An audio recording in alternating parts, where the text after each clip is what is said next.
Bem, pessoal, vamos de BTC no fim de tarde dessa segunda-feira, 9 de outubro, agora na Espanha, 21 horas e 33 minutos, no Brasil, 16 e 33 da tarde. Gente, a BTC no 4 horas mostrou a violência da sua movimentação. Apesar do mundo estar virado numa hecatombe nuclear, a BTC segue dando vigência a uma figura mais triangular, mais ampla do que aquela inicialmente prognosticada. A gente acabou lambendo aqui a base de uma sequência de fundos ascendentes linkados religiosamente.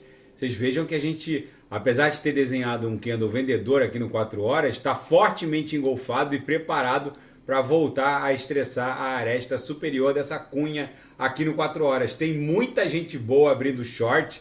No diário, o que segurou a BTC foi a mediana do canal de Keltner. Na verdade, a gente rejeitou o transpasse de baixo para cima contra a MM200, que é essa linha alaranjada aqui, ó. A gente tentou uma vez, duas, três, quatro, cinco.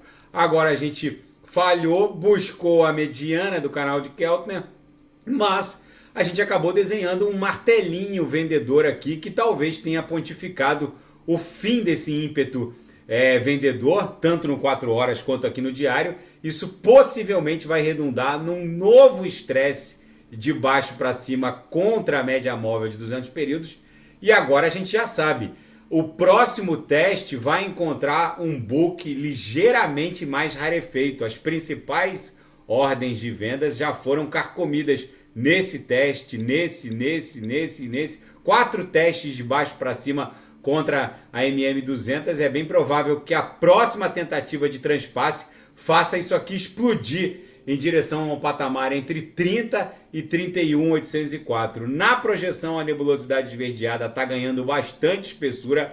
As 3 linhas do canal de Keltner agora estão agressivamente emborcadas para cima. Vocês vejam que o corpo real, o vendedor de hoje, mal incursionou para dentro da nuvem. Só o pavio foi lá, beijou a mediana e voltou rapidamente para cima da nuvem. Agora a cotação a 27.640.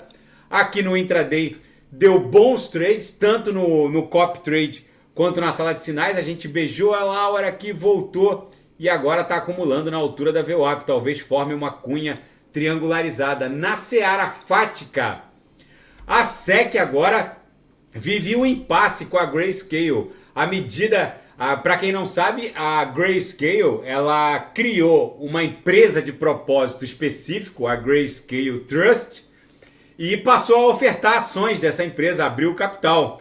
E o único propósito da Grayscale Trust é comprar BTC. Ela levou esse assunto aos tribunais, que entendeu que era abusiva a negativa da SEC em converter a Grayscale Trust de capital aberto num ETF de BTC à vista. E agora o prazo para a SEC, para a CVM norte-americana, cumprir a decisão judicial ou apelar está se esgotando. Alguns analistas dizem que é improvável que a SEC apele, já que os argumentos da sentença em favor da Grayscale são muito contundentes. Ou seja, se a SEC não apelar, a gente tem a primeira jurisprudência dos tribunais norte-americanos formada em favor de um ETF no mercado à vista, spot, de BTC. Isso pode impactar de forma brutal o preço da BTC nos próximos dias. E o CEO da OpenAI, o Sam Altman, ele alerta o governo norte-americano que essa guerra contra a criptografia está criando um hiato legislativo sem precedentes nos Estados Unidos. Os americanos estão expulsando toda uma indústria que pode acabar se voltando contra eles, os americanos, acelerando ainda mais a desdolarização do planeta, já que é inevitável que dados e riquezas circulem pela Web3 e paralelamente ao sistema financeiro tradicional. Enfim, vamos ver como isso vai se desdobrar. A Bitstamp se aproveita desse imbróglio legislativo que a Binance está vivenciando na Europa e está fechando grandes parcerias com grandes bancos europeus para justamente fazer a ponte entre a criptografia e as divisas fiat soberanas. Na seara geopolítica e finanças internacionais, na capa do Wall Street Journal, Israel inicia uma grande ofensiva contra a faixa de Gaza após os ataques do Hamas. O ministro da Defesa israelense ordenou um cerco ao enclave. O Hamas ameaça executar os reféns civis capturados do território israelita. Gente, o Israel já cortou água, energia, combustíveis, alimentos,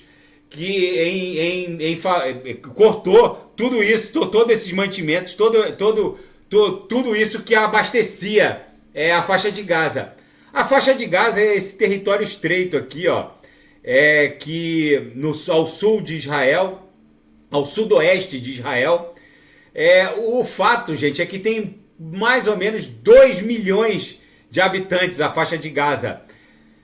É possível que se crie um corredor humanitário para a retirada de toda essa população. Não se sabe se para o Egito ou para o norte não dá, porque a faixa de Gaza está no extremo sul de Israel.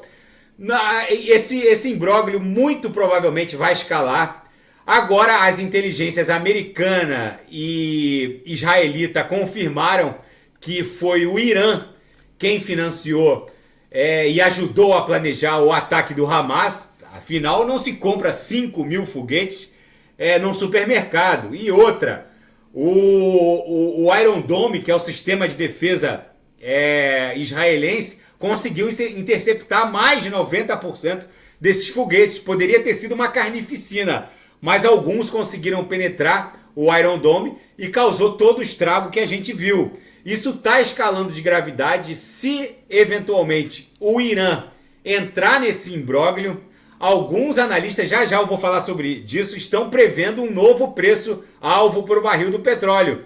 O exército israelense interrompeu a incursão sobre o Líbano e convocou 300 mil reservistas. É a maior convocação desde 1973, na Guerra de Yom Kippur. O Irã muito provavelmente deve entrar nesse imbróglio nas próximas horas. Aqui os analistas estão calculando a quanto poderia chegar o barril do petróleo se o Irã entrasse nessa guerra. O barril poderia facilmente alcançar $150. Gente, nesse momento em que eu vos falo, o barril de petróleo está subindo 4,31% a $88,01. É muito provável que o barril avance em direção a $100, enquanto a coisa não esfriar lá no Oriente Médio. Se o Irã entrar no conflito, aí com certeza haverá sérias retaliações, não só da parte iraniana, mas da parte ocidental, e é possível que o barril de petróleo chegue a $150. O fato é que ninguém sabe como isso vai se desdobrar, porque Israel não vai deixar barata a sua contraofensiva. E cada vez mais demonstrado que foi o Irã que financiou essa investida do Hamas contra o território israelense, não há outra solução. O Israel provavelmente vai retaliar o Irã. Vamos ver como isso vai se desdobrar. A BTC aqui no diário, dentro desse cenário apocalíptico Mad Max, muito provavelmente no próximo teste de baixo para cima contra a MM200, que é essa linha alaranjada aqui, vai fazer explodir, porque boa parte das ordens de vendas na altura da MM200 já foram carcomidas, as grandes ordens de vendas já foram consumidas. Isso aqui facilmente explodiria para um patamar entre 30 e 31.804. Um outro indicador fortíssimo de que a BTC estaria pronta para uma mega pernada de alta é o DXY, que nesse cenário onde o mundo não sabe para onde vai, o dólar seria um porto seguro. Mas ninguém mais confia no dólar, muito menos nos treasuries, nos títulos de longo prazo, já que ninguém acredita mais que os americanos sejam capazes de pagar a maior dívida nacional soberana da história da humanidade, 34 trilhões de dólares. Apesar do mundo ter certeza de que os Estados Unidos não vão pagar 34 trilhões de dólares, com o PIB deles estagnados, um PIB estagnado em 22 trilhões, os juros têm que ser pagos. E para pagar os juros é óbvio que eles vão imprimir dinheiro. E se eles vão imprimir dinheiro, a inflação vai ficar persistente ali no patamar de 4, 5%. E se a inflação ficar nesse patamar, é óbvio que os juros dos títulos de longo prazo não vão ceder. E se os juros não vão ceder, é óbvio que o DXY vai tossir e vai cair aqui para a base dessa cunha ali na altura de 99,100. E nessa queda, a BTC aqui no semanal provavelmente vai protagonizar uma belíssima pernada de alta em direção a 40 mil dólares. Tá bom, pessoal? Se nada fugir do script, eu volto amanhã para analisar a própria BTC. Fiquem com Deus. E quem quiser seguir o meu Bolt aqui, ó, vou até dar o refresh no Copy Trading. Vale muito a pena, é só clicar no link abaixo aí da Bybit. Vocês vejam que ontem eu estava com 1.400 e pouco, já estou com 1.532. Ou seja, para vocês é uma operação 100% automatizada. Para mim é semi-automatizada. Eu fecho aquelas transações que eu sei que não vai dar gain e deixo torar as transações que vão dar lucro. E aqui segue aumentando o nosso saldo. Tá bom, pessoal? Fiquem com Deus. Se nada fugir do script, eu volto amanhã para analisar a própria BTC. Grande abraço. Até